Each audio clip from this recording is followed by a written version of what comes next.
Bored? Well, since you're watching this YouTube video, maybe just a little, but instead of scrolling, why not tune in to Democracy in Action? Ah, there it is. The wonderful US Senate hard at work, debating the biggest issues of our time. Passionate speeches and rigorous discussion, that's what we're paying them for. Oh wait, what's that? They're just talking, and they keep talking, and they don't shut up? Well, surely there is a way out of this. Just have a vote to end the debate and move to voting. Well, they could, but only if 60 senators agree to stop the debate. Yes, that's right. A supermajority of 60 votes rather than a normal majority of 51 votes just to stop all the talking. A single senator or a group of them can block a bill from even getting a final vote simply by refusing to stop debating. Now, contrary to what some people may think, the filibuster is not in the Constitution. Instead, it's a rule that the Senate adopted for itself. Rule 22, also known as the cloture rule. If a senator wishes to end debate on a bill or nomination and wants to move towards a vote, you need to get 60 votes, a 3/5 majority.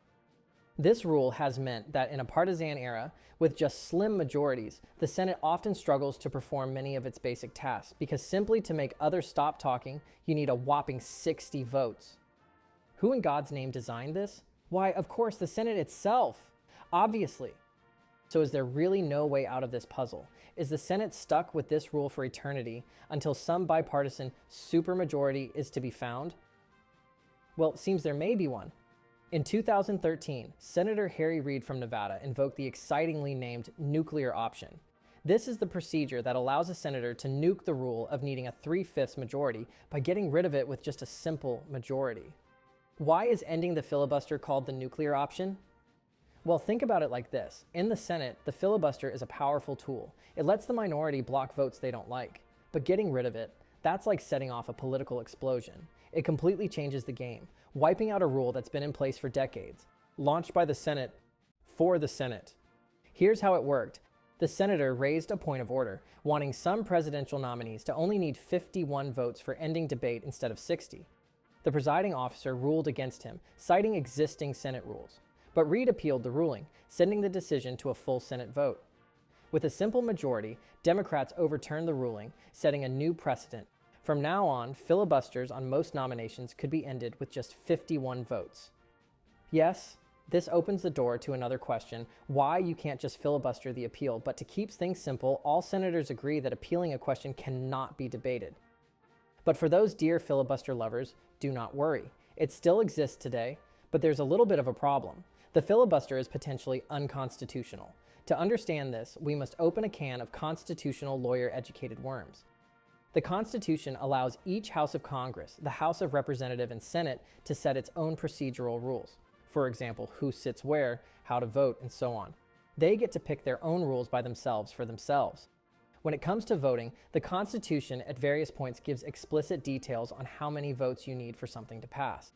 Whether it's to confirm cabinet members, override a veto, to confirm treaties, or to amend the Constitution itself.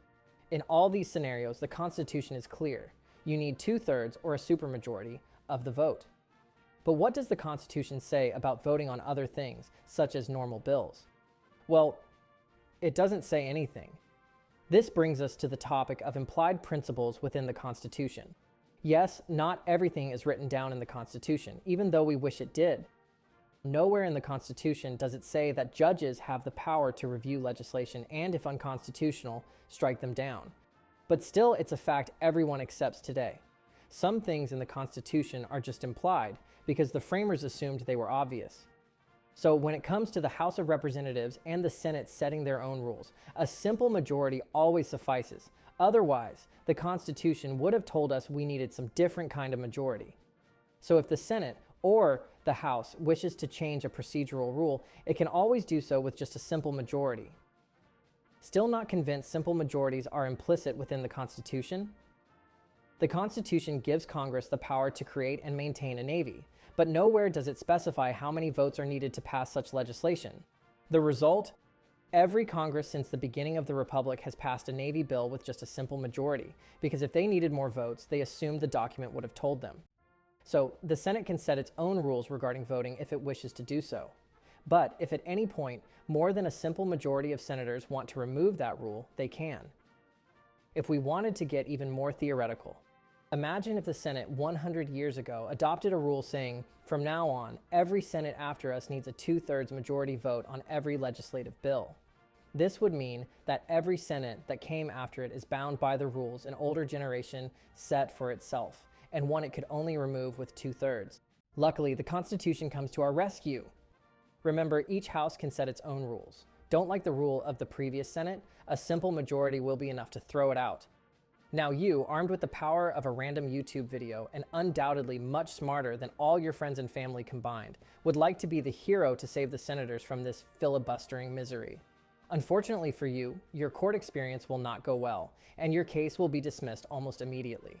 The Supreme Court has a doctrine known as non-justiciability, basically meaning there are some questions out there that are political and that the court has no say over. It's a question for Congress that should be decided by Congress. Psst.